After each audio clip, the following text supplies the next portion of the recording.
Ay, me cuidan mis asesores de imagen. Ahí está. Esto me lo mandó Mariano González. Mirá vos, qué linda.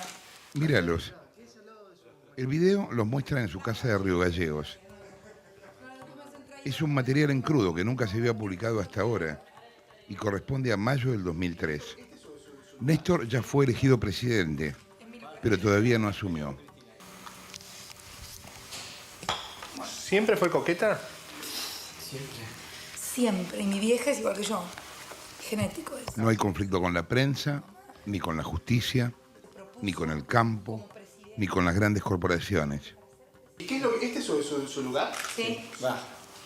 Es mi lugar. En medio de una charla informal y distendida, en la oficina personal de Kirchner, se destaca una caja de seguridad que por entonces a nadie le llama la atención. Esta es la Constitución del 94. ¿Quién se iba a imaginar el valor simbólico que eso tendría una década después? Cuando veo estas cajas, éxtasis. ¿Vos sabés que esta estaba allá y recién la abriste? Mirá. Lo habrás filmado, ¿no? Sí. Sí. No. Cuando veo estas cajas, éxtasis. ¿Vos sabés que esta Oh, contale la de en La Plata cuando estábamos recién casados. ¿Qué? ¿Quién se iba a imaginar que por entonces este matrimonio ya era dueño de una fortuna que en los años siguientes se multiplicaría de manera descomunal? Racing, gimnasia, en La Plata, en la cancha de La Plata. Sí, te acordás. Yo de buena mujer, de buena esposa. El misterio sobre la fortuna de los K se remonta a la época de la dictadura. Las 22 propiedades que declararon ante la FIP en 1995 fueron compradas antes del retorno de la democracia, entre 1977 y 1982. Son 13 casas, 4 departamentos, 3 locales y un terreno en Río Gallegos, más otro departamento en el barrio porteño de Recoleta, en el quinto D de Juncal 2166. Vos viste que estos lugares chicos son de tremendo control social. La gente te conoce todo, ¿viste? Como todos los seres humanos tenemos virtudes, errores, y te conocen. Y vos tranquilamente, si caminas las calles de la ciudad y demás, podés reconstruir gran parte de nuestras vidas con absoluta exactitud. Lo curioso, Héctor se recibió de abogado en La Plata en 1976 y volvió a su provincia, a poco de producido el golpe militar, con su flamante título de abogado.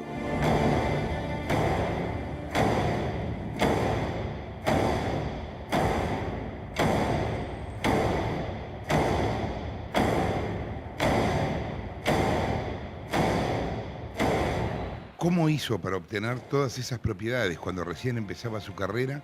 Es la pregunta que nadie termina de responder. Porque ellos se establecen después del año 76 en Río Gallegos, constituyen su estudio de abogados, se dedican fundamentalmente a las cobranzas. En esos años, hay que recordar, estuvo vigente la ley 1050 de la dictadura militar y las ejecuciones de propiedades de personas, especialmente de personas de escasos recursos.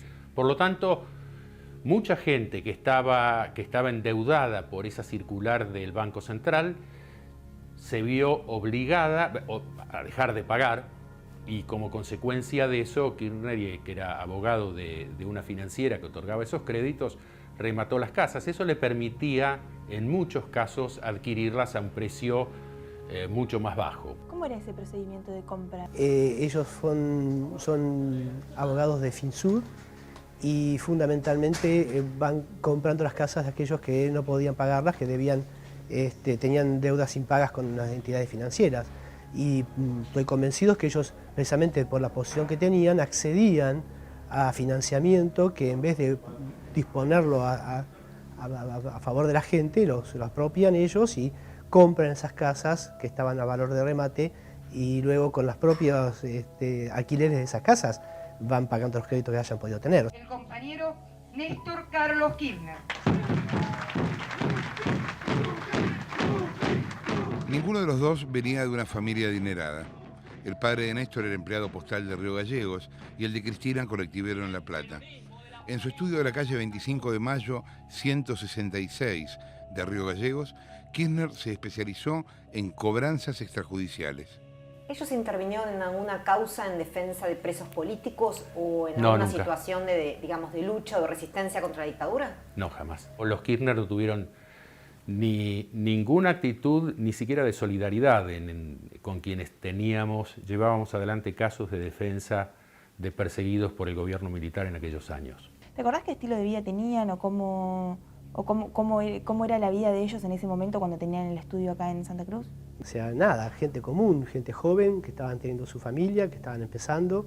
O sea, insisto en el tema, no eran millonarios, no tenían autos importados, ni viajaban a Europa, de hecho nunca viajaron. Pero tampoco, no todo el mundo en esa época se compraba casas como compraban. No, pero no todo el mundo eran abogados de financieras. Usted intervino en una causa que los Kirchner le iniciaron a una mujer humilde que se llamaba Ana Victoria Zet. Esa señora también, a raíz de su situación, no había podido pagar todas las cuotas de su casa, le iniciaron un juicio y nos vino a ver al estudio en el que yo estaba.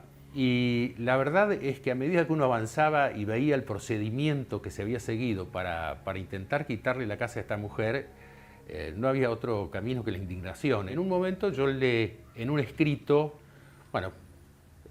utilicé una frase bastante ofensiva para calificar el accionar del estudio de Kirchner. ¿Cuál era la frase?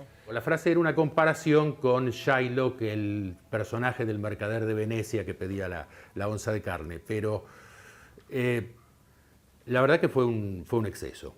Fue un exceso, estuvo mal, y se lo dije a Cristina. Le dije, mirá, yo creo que fue un exceso, que estuvo mal, pero igual te quiero hacer esta pregunta. ¿Para qué hacen ustedes estas cosas cuando tienen un estudio que funciona bien y no hace falta caer en esto? Y ella me dijo, mira Rafa, para hacer política hace falta plata. Nosotros vamos a hacer política y necesitamos juntar plata.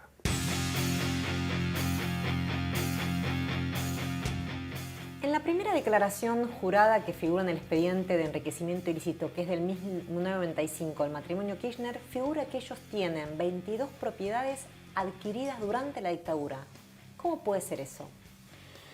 Mira, yo eso lo que haría es encajarlo dentro de la definición de una operación sospechosa. Una operación sospechosa es aquello que no tiene un fin económico justificado, ¿sí? Yo tengo la misma edad que Cristina. Es decir, que en el año 77, 78, 79, ella debía ser estudiante, igual que era yo. De hecho, ella se recibió en el 79. Ella era estudiante y Néstor se tendría que haber recibido recién. ¿Cómo hicieron para comprar más de 20 propiedades? Eso es lo que vos claramente definís como una operación sospechosa. No tiene un fin económico o justificación de todo esto. ¿Por qué? Porque un estudiante y un abogado recién recibido, ¿cómo compraron más de 20 propiedades? A mí me resulta más que sospechoso respecto de dónde sacaron los fondos. Yo sabes, soy una persona que impongo mucha distancia. Sí. O sea, dicen, por ejemplo, me dicen, ay, los hombres no te dicen nada, ¿qué van a decir si no tienen pánico ahí en el Senado? ¿Te gusta que le digan muñeca brava? Esa fue Mirta Legrand. Cristina llegó a Santa Cruz sin recibirse y recién se graduó 3 años después, en 1979. Por eso resulta llamativo que en sus declaraciones juradas informe haber comprado, con ingresos propios, al menos 4 propiedades entre 1978 y 1980. Se va remodelando, no va acondicionando para habitar. ¿Hace mucho que están trabajando acá? La casa de Río Gallegos, ubicada en pasaje Petrel 25, la de 28 de noviembre y Monte Eymont, la de Alvear y Tucumán, siempre en la capital santacruceña, y el departamento de Recoleta en Juncal 2166, tan solo un año después de haberse recibido de abogada. ¿Habrá sido una estudiante exitosa? Quería saber cómo se explica el aumento de su patrimonio de 2 millones de pesos a 79 millones de pesos en 8 años. Todo el mundo sabe que siempre he ejercido la profesión libremente, mi estudio jurídico era uno de los más grandes y realmente puedo dar cuenta de todos y cada uno de mis bienes. Yo teníamos y tengo una determinada posición económica que ha sido producto de que he trabajado toda mi vida y he sido una muy exitosa abogada. Ahora soy una exitosa presidenta también. Usted me decía que había 2 propiedades adquiridas en la dictadura por Cristina Kirchner, o que al menos declara como propias, que recién las declara oficialmente con mucha posterioridad. Sí, si uno ve el detalle de la manifestación de ellas, de la declaración jurada, incorpora 2 propiedades que no las venía incorporando anteriormente, pero la incorpora con fecha de ingreso al patrimonio del año 78. Las 2 son en Río Gallegos. Una creo que era en Patagones y algo, y la otra en Primera Junta y Gobernador Gregores, una cosa así. Que a mí me llamó la atención por la fecha de incorporación al patrimonio. Si la fecha de incorporación al patrimonio creo que era mayo del 78 y no la venía declarando anteriormente. Sí la incorpora creo que en el 2002. Estamos en Primera Junta y Gobernador Gregores, en la ciudad de Río Gallegos. Esta es una de las 10 casas que Néstor y Cristina Kirchner compraron antes de 1980, cuando Néstor era un simple abogado que acababa de llegar a la ciudad y Cristina todavía era una estudiante de Derecho. La propiedad fue reconocida por la Presidenta en 2002. Desde entonces fue alquilada sucesivamente por los Kirchner. Grisel es inquilina desde hace 8 años de otra de las casas que Néstor y Cristina compraron en Río Gallegos antes de la vuelta a la democracia.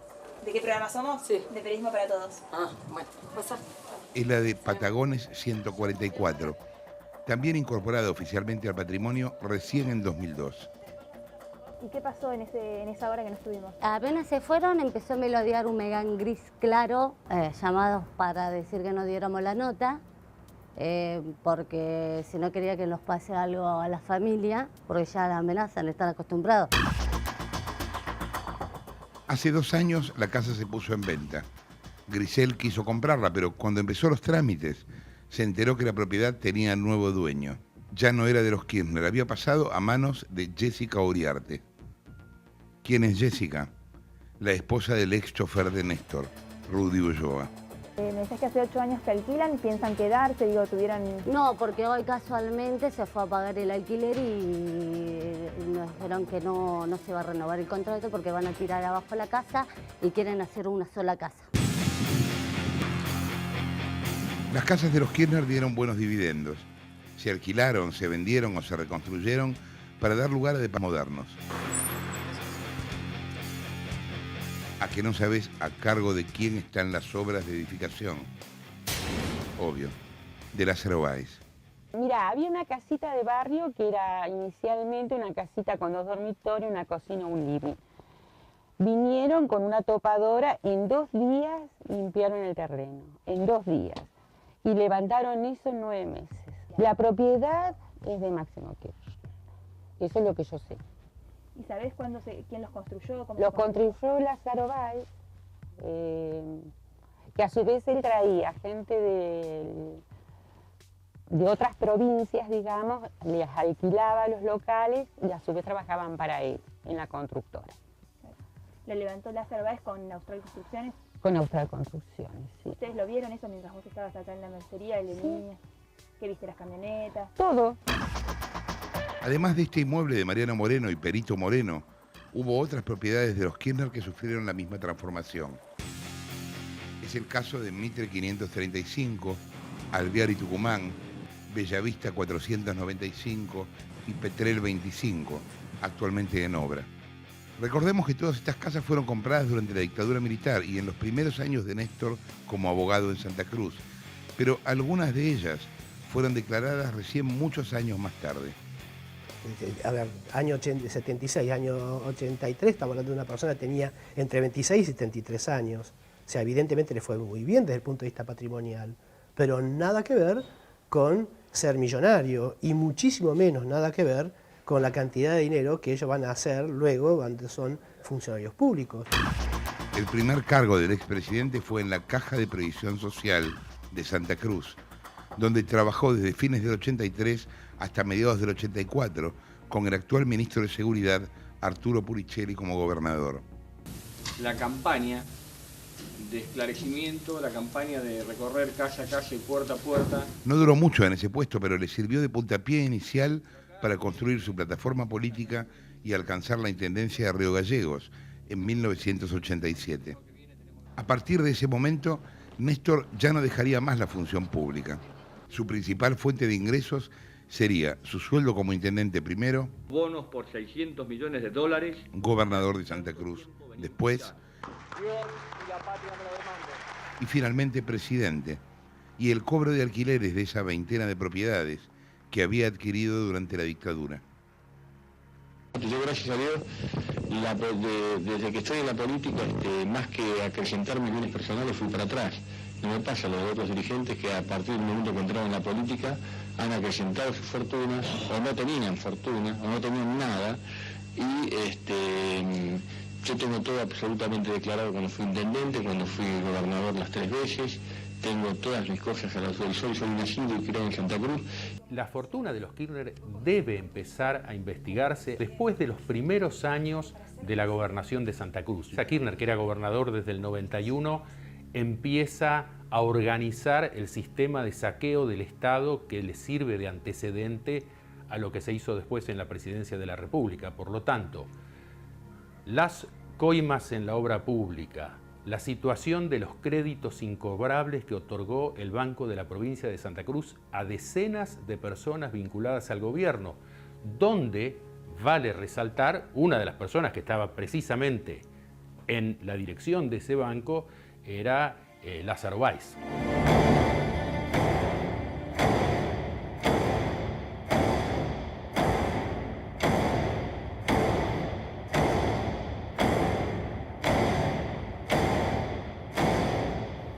¿Cómo hizo entonces para hacer crecer su fortuna en proporciones increíbles? Eso es lo que te vamos a mostrar ahora.